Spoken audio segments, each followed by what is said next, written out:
주님께서 여러분과 함께 루카가 전한 거룩한 복음입니다. 엘리사벳은 해산달이 차서 아들을 낳았다.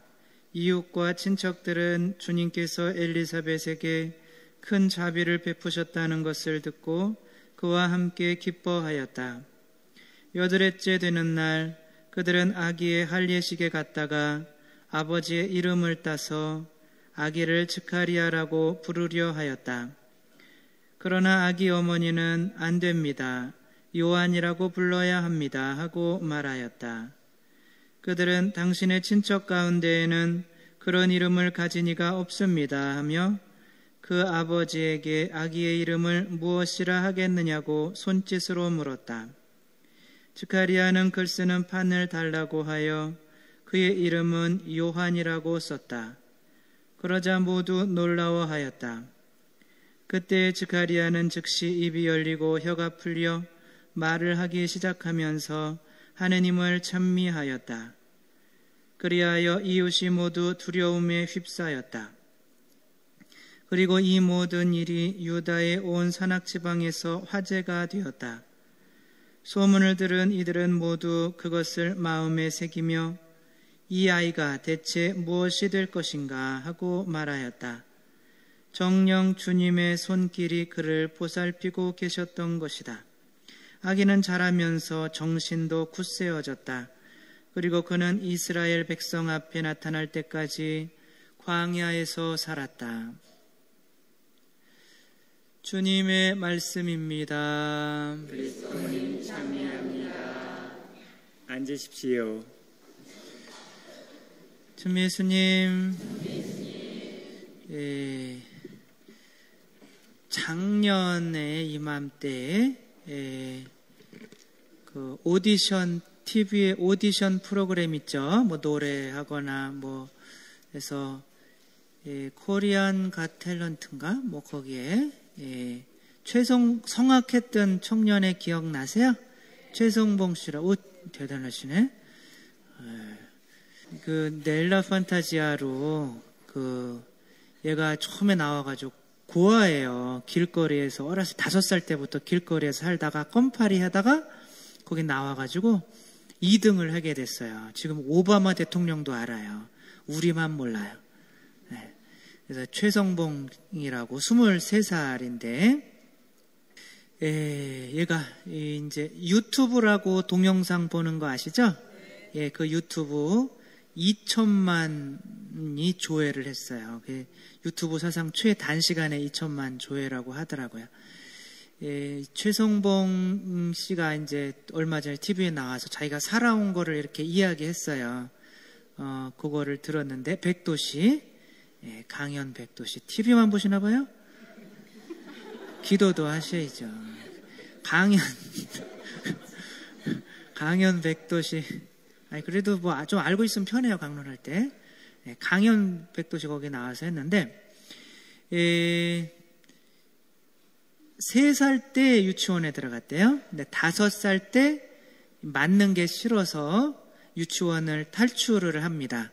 5살 때부터 길거리에서 살아야 됐는데, 5살 때 뭐 누가 어떻게 살겠어요. 3일 동안 나오자마자 굶어서 길거리에 쓰러져서 죽어가고 있었습니다. 우리나라는 5살짜리 애가 길거리에 쓰러져 있으면 그냥 죽으라고 냅두잖아요. 그쵸? 아니에요?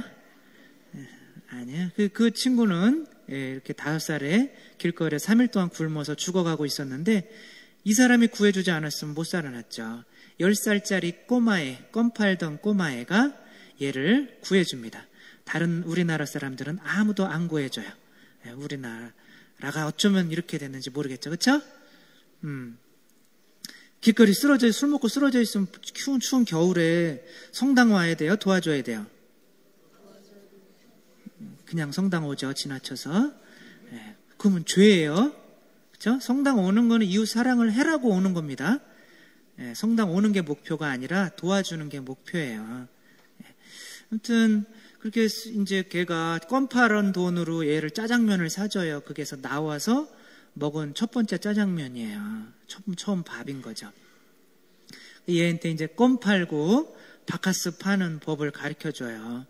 이렇게 그걸 주면서 눈을 2번을 깜빡여야 된대요. 이렇게 깜빡거리면 불쌍해 보인대요. 그래가지고 사주는 이런 걸 가르쳐줘서 10년 동안 길거리에서 살게 됩니다. 길거리에서 먹고 자고 하는 거죠. 5살 때부터 15살 때까지 한글도 모르고 뭐 이빨도 안 닦았대요. 10년 동안. 근데 이제 어느 날은 그런 추운 겨울에 자야 되잖아요. 그래서 이제 그 고추장 통에다가 모닥불 피워놓고 이제 계단에서 자고 있었어요. 바깥에서. 근데 그 안에 클럽이나 이런 데서 팔잖아요. 그 안에 이제 클럽 안에 불이 난 거예요. 근데 그 얘가 불을 낸 줄 알고 얘는 셔터 밖에서 잤는데 그래서 얘를 거기 형님들이 계시잖아요. 그쵸? 클럽이나 이런 데 가면은 다 보셨죠? 형님들, 깍두기 형님들 있잖아요. 그 형님들이 얘를 산으로 끌고 가가지고 생매장을 시켰습니다. 땅을 파가지고 얘 꼬마 애를 땅에 집어넣고 이제 흙을 덮어버린 거죠. 근데 얘가 얼마나 생명력이 대단한지 그 흙을 이렇게 비집고 나온 거예요. 형님들이 갔을 때. 근데 뭐 형님들이 일부러 얇게 덮었는지 진짜 죽이려고 했는지는 모르겠지만 아무튼 이렇게 흙을 파헤치고 나와서 이제 간 곳이 야학하는 곳 할머니들이 글씨 한글 배우는 곳에 가서 이제 글씨도 배우면서 거기에서 이제 초등학교도 검정고시로 나오고 중학교도 5번 시험 봐서 검정고시로 패스를 했는데 또 이제 그 클럽에 디스코 춤추는 데 갔더니 한 성악가가 노래를 부르더라고. 거기는 성악하는 사람들이 안 오는데 이상하게 성악가가 와가지고 넬라 판타지아 이걸 하고 있는 거예요. 너무 놀라가지고 저 노래는 지금까지 들어오던 노래와 다르다. 자기도 한번 불러보고 싶은 거예요. 근데 좀 노래를 배워야겠다. 그래서 무작정 어떤 광고 난 거를 보고 대학생이 아르바이트 해놓은 건데 그 노래 좀 가르쳐 달라고 갔더니 돈을 내야 된다. 나는 돈이 없다. 근데 이 대학생이 그럼 그냥 배워라. 그래가지고 가르쳐 줍니다. 노래를. 가르쳐 줘서 얘를 예고에 예술고등학교에 성악과에 예술고등학교에 보내요. 보내는데 노래를 워낙 잘해요. 멋있게 하니까. 근데 이제 대학도 붙어요.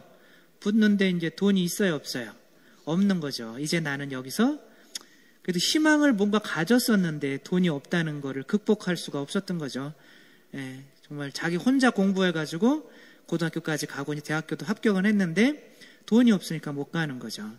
그래가지고 대학을 포기하고 다시 막릴, 우리 어려운 말로 노가다라고 하죠. 노가다판으로 이렇게 나와서 이렇게 삽니다. 그러면서 그 전까지는 이렇게 살려고 노력했었는데 왜 살려고 노력했냐면 사랑 한번 받아보려고 23살까지 자기는 사랑을 단 한 번도 받아보질 못했다는 거죠. 도대체 사랑이 뭔지 한번 받아보려고 했는데 이제 뭐 또 다시 막일하면서 하루하루 이렇게 하루살이로 살아가야 되는 거죠. 그래서 정말 죽고 싶더래요. 그때 이제 자기 노래 가르쳐줬던 그 형이죠. 형이 오디션 프로그램에 한번 나가봐라 해가지고 한번 나왔었는데 대박이 난 거죠. 굉장히 유명해. 전 세계적으로 또 굉장히 유명해져가지고 지금은 사랑을 그냥 너무 많이 받아가지고 아주 두렵다고 해요. 사랑을 한 번도 못 받아봤는데 또 너무 많이 받으니까. 근데 지금까지 사랑을 받아본 적이 얼마 없어서 우울증과 뭐 대인기피증, 사람이 제일 무섭대요. 부담스러운 거죠. 그렇게 사랑을 받고 싶었는데, 그래서 지금은 그러나 사랑 받으면서 조금씩 이제 주는 연습을 하고 있다고 이렇게 얘기를 하더라고요. 그래서 자기 자신에게 그렇게 말하래요. 살아줘서 고맙다. 살지 않았으면, 지금까지 살지 않았으면.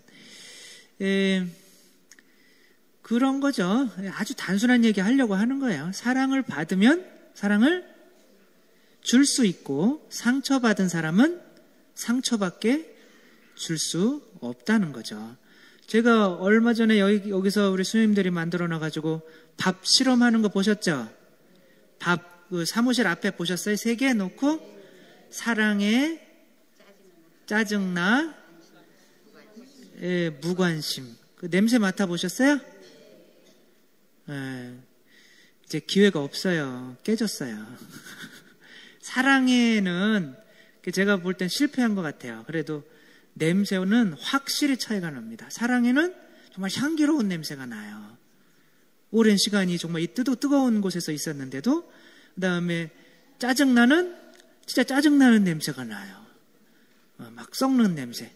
그 다음에 무관심은 더 썩는 냄새, 더 심하게 썩는 냄새가 나는 거죠.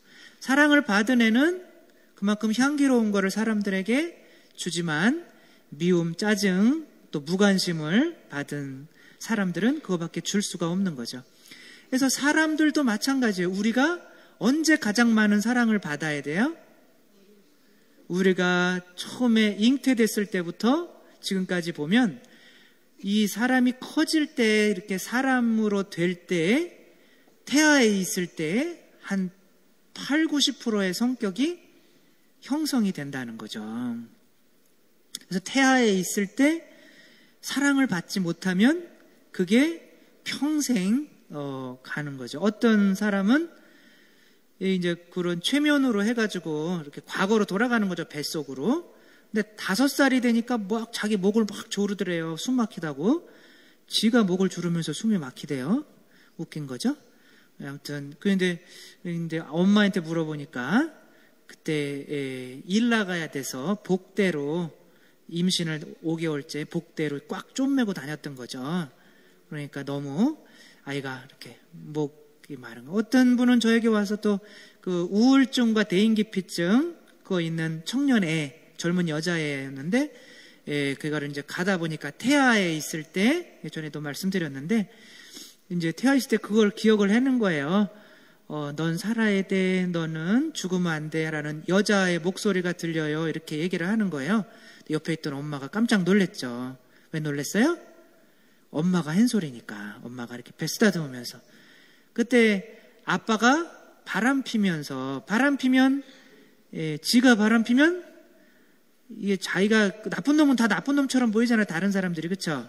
그러니까 아내도 아이를 가졌는데 지 애면서도 바람 펴서 가진 애인 것처럼 의심을 해가지고 막 배를 발로 걷어차면서 빨리 얘 지우라고 막 그러는데 자기가 배 움켜쥐우면서, 그리고 맨날 했던 소리래요. 넌 죽으면 안 돼. 넌 살아야 돼. 그러면서. 근데 아이는 아주 어렸을 때부터 우리 뱃속에 있을 때 다 기억나잖아요. 그쵸? 안 나요? 그러나 그 기억들이 지금은 안 나도 우리 무의식이라고 그래요. 생각은 안 나도 우리 안에 이미 다 있으면서 그때서부터 사랑받지 못했구나 그러면 사람 만나기가 두려워지는 거고, 그래서 우울증과 대인기피증이 생기게 되는 거예요. 그 원인이 다 옛날에 있습니다. 그런 것들을 치유해야 되는 거죠. 사랑받지 못하면 줄 수가 없는 거죠. 오늘 세례자 요한의 축일인데, 다른 성인들은 다 돌아가신 날을 축일로 하지만 세례자 요한은 태어난 날을 축일로 해요. 그만큼 태어남이 중요한 성인이에요. 이 성인이 왜 태어날 때 중요했을까요? 바로 태어나기 전에 누구한테 성령님을 받았어요? 성모님이. 이 요한의 엄마는 누구예요? 엘리사벳이죠. 성모님이 잉태하자마자 누구를 찾아갔어요? 엘리사벳. 성모님보다 예수님보다 몇 개월 빨리 잉태됐어요? 역시 똑똑하십니다. 6개월 먼저 커 있는 거예요. 그때 성모님이 가니까 성령님으로 엘리사벳이 가득 찼다고 그래요. 성령님으로. 가득 차고 또 태중에 있는 아기가 어땠다고 그래요? 이렇게 잘 하시네요? 잘 몰랐을 텐데. 뛰놀았다고 그래요. 기뻐서 뛰노는 거죠. 왜냐하면 성령님의 열매가 뭐예요? 사랑, 기쁨, 평화. 태아에 있을 때부터 이미 성령님을 가득히 받은 거죠. 그게 뭐예요? 세례예요. 세례. 세례를, 성모님은 천상교회를 의미합니다. 하늘에 있는 보이지 않는, 그리고 은총을 중재해 주시는 분인 거죠. 예수님으로부터. 엘리사벳은 이 지상에 있는 베드로 밑에 우리 가톨릭 교회를 상징합니다. 엘리사벳은 그 어머니죠. 그럼 요한은 누구를 상징할까요? 바로 여러분들인 거예요. 여러분들이 요한이에요. 아직도 여러분은 태어난 게 아닙니다. 아직도 뭐를 받고 계신 거예요? 네, 사랑, 태교를 받고 있는 거예요. 그래서 엘리사벳과 또 오늘 또 요한이라고 이름 지어주는 게 하느님으로부터 온 이름이잖아요. 그렇죠? 엘리사벳과 그 즈가리아, 그게 바로 우리 이 세상의 가톨릭 교회를 상징하는 거예요. 이 교회 안에서만 정말 하느님의 크신 성령님의 사랑을 체험할 수가 있는 거죠. 언제 가장 크게 우리가 느껴요? 성체를 영할 때. 그것만큼 큰 사랑은 없잖아요. 그렇죠? 그 사랑을 많이 받기 때문에 우리가 밖에 나가면 다른 사람들에게 사랑을 줄 수 있는 사람이 되는 거지, 먼저 교회 안에서 그 사랑을 받지 못하면 아무 줄 게 없는 거예요. 신창원 씨도 뭐라 그래요? 내가 초등학교 5학년 때 선생님이 나를 때리면서 돈 가져와라 이놈아, 돈 없으면 학교 오지 마라. 할머니 밑에서 자랐으니까, 부모님이 안 계셨으니까. 그때 내 안에 마귀가 생겨났다고 해요. 나 같은 놈이 다시 생겨나지 않게 하는 방법은, 그래 너 참 착하다, 너 잘한다, 이런 칭찬 한 번만 들었으면 나는 이런 사람이 안 됐을 거라는 거예요. 지금 신창원 씨가 누구랑 친해요? 우리 천주교의 수녀님, 이혜인 수녀님이랑 친해요. 이혜인 수녀님이 사랑을 보여준 거죠. 그래서 이혜인 수녀님을 이모라고 부르면서, 이모 조카하면서, 이혜인 수녀님 아시죠? 시집 많이 내시는 수녀님. 그 수녀님이 암 수술했는데 자기가 그 깜빵에서 모은 돈 가지고 수술한 뒤에 이런 게 좋아요 그러면서 약을 자꾸 사서 보내는, 그런 줄 아는 거죠. 그런 사람으로 변하는 거죠. 사랑을 못 주는 사람들은 못 받았기 때문에 그래요. 나 상처 주는 사람, 저 인간 왜 저래, 그러지 말고 그 이전에 저 사람이 어떻게 살아왔을까 한번 생각해 보세요. 내가 상처 받았기 때문에 주는 거예요. 그리고 어쨌거나 우리들도 이제 우리 정말 다른 사람에게 사랑을 주기 위해서 첫 번째로 어떻게 해야 된다? 교회 안에서 사랑을 많이 받아야 된다. 주일미사 한 번뿐만이 아니라 평일미사도 나오면서 성체형하고, 그리고 내가 사랑을 잘 많이 받아서 내 안에 성령님이 가득 차면 내가 어떤 기분이어야 돼요? 이 세례자 요한이 어땠다고 그랬어요? 그 엘리사벳 태중에서 기뻐 뛰놀았다고 그래야 되는 거죠. 여러분이 기쁘지 않으면 온전한 태교가 안 되는 거예요. 여러분이 태어날 때는 언제예요? 그러면 여러분이 돌아가실 때입니다. 돌아가실 때 어떤 사람은 건강한 모습으로 하늘나라에 태어날 거고, 어떤 사람은 하늘나라에 태어나도 하늘나라도 건강한 사람, 덜 건강한 사람 있고, 부자가 있고 가난한 사람이 있고, 이렇게 아무튼 있습니다. 차이가 있어요. 그래서 여기서 지금 우리들도 항상 지금도 태교를 하고 있다는 거, 그래서 내가 지금 태교를 잘 받고 있다면 항상 기쁨 안에서 살아야 되는구나, 그렇게 생각하시고, 기쁘지 않다면 더 열심히 교회 안에, 엘리사벳 즈가리아 안에 이렇게 모이려고 노력해야겠죠. 그래서 성령의 열매는 사랑, 기쁨, 평화, 그리고 아직 우리들도 어머니이신 교회 안에서 지금 자라고 있다는 거. 그래서 주일은 정말 최소 아니에요. 죽기 직전만 먹는 거예요. 요만큼 양만. 주일만 나오는 거는, 그쵸? 평일날에도 기도하고 성령님으로 충만해 주려고 성경도 읽고 평일미사도 나오고, 그래야 더 성령님으로 가득 차서 기쁨으로 살아갈 수 있겠죠.